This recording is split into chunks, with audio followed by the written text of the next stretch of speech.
It's so sad how many veterans are left to survive on the streets. Yeah, I mean, I think it's getting better, but when I was in the military, it was much worse when it was years ago. There was no transition. It was, your time is up, have a good life.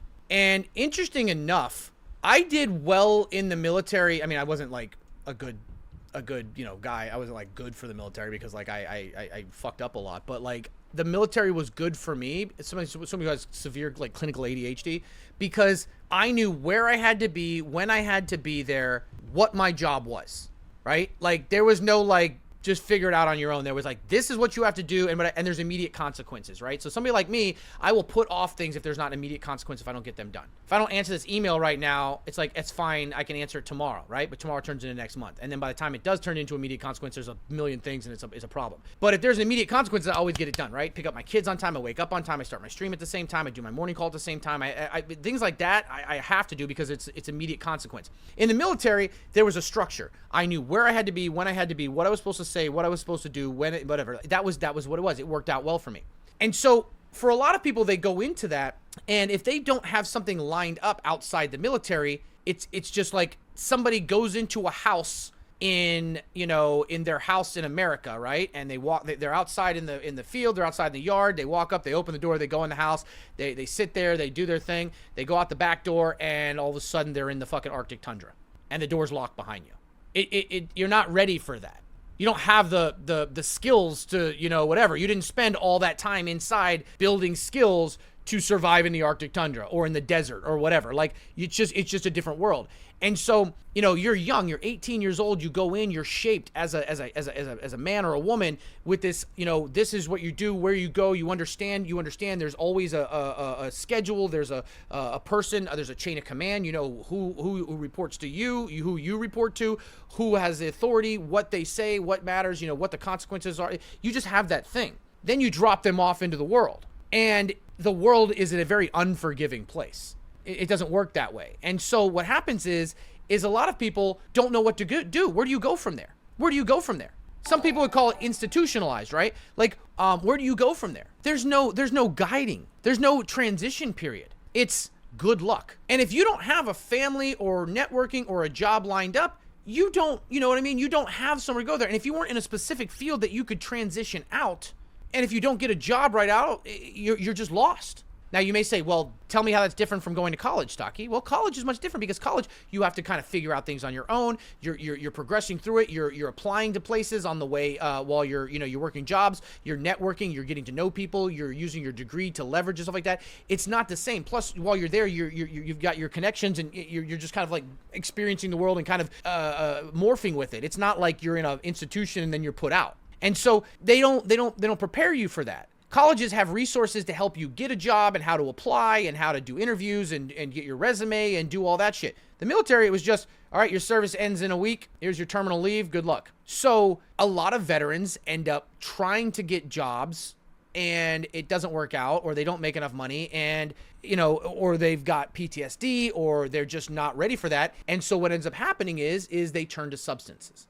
You have a lot of downtime. You don't know what to do with yourself. You end up doing something that numbs it, whether it's doing drugs, drinking alcohol, whether it's gambling, whether it's doing high risk activities, because that's the only way for you to like feel like you have some control. The problem is that you lose control of that thing and that thing starts to control you. And now you were barely getting by before, but now you're an addict. You don't have, that's it. And no one gives you a pamphlet telling you about the resources that are available to you. So you're just left. You're just forgotten about. And so once that happens, remember what I told you, the longer someone is homeless, the less likely they are to ever get out of that. And so in this country, I told you, we have the money to deal with this. We're not underfunded at the VA. We're severely mismanaged. It's like the homeless problem in America. We have the money to deal with it. We're just mismanaged. Also, we have to make hard decisions. I already told you what my plan would be. People don't like it. It's not popular. People hate me for it. I don't give a shit. You want me to solve the problem? That's how you get it done.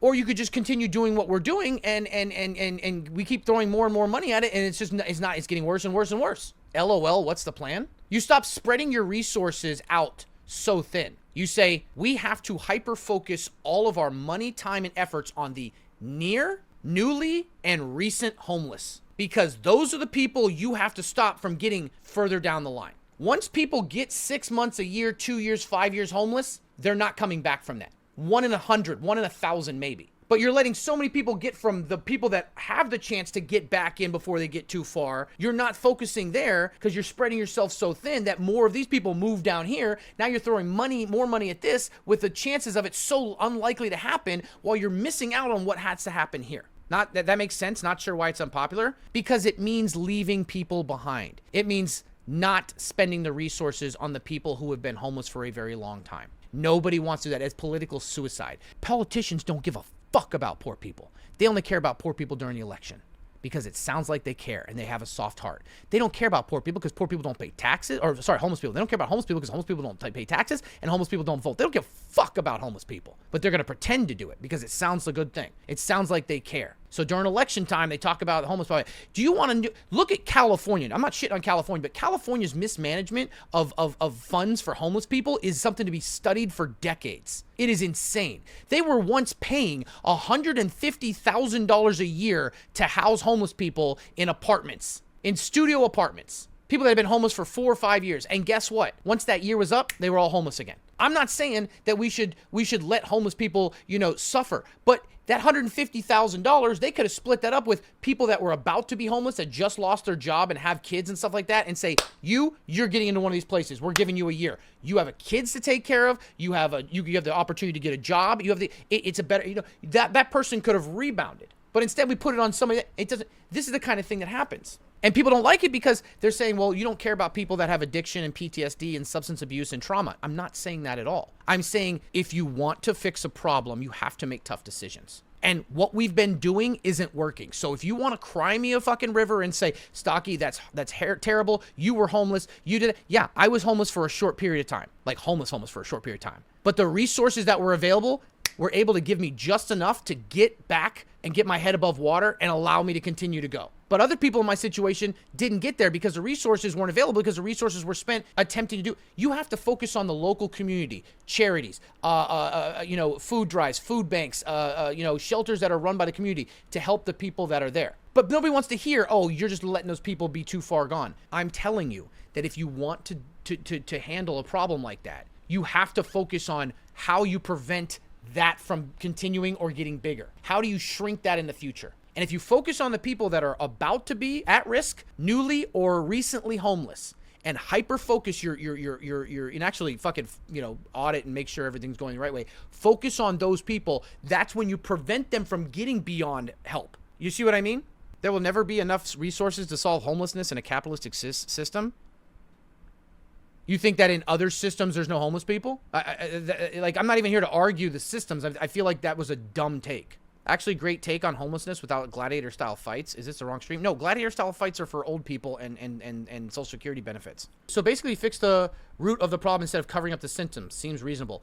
But we can't do that because politicians will not do that because it will look like they don't care and that they're not kind and caring of the people.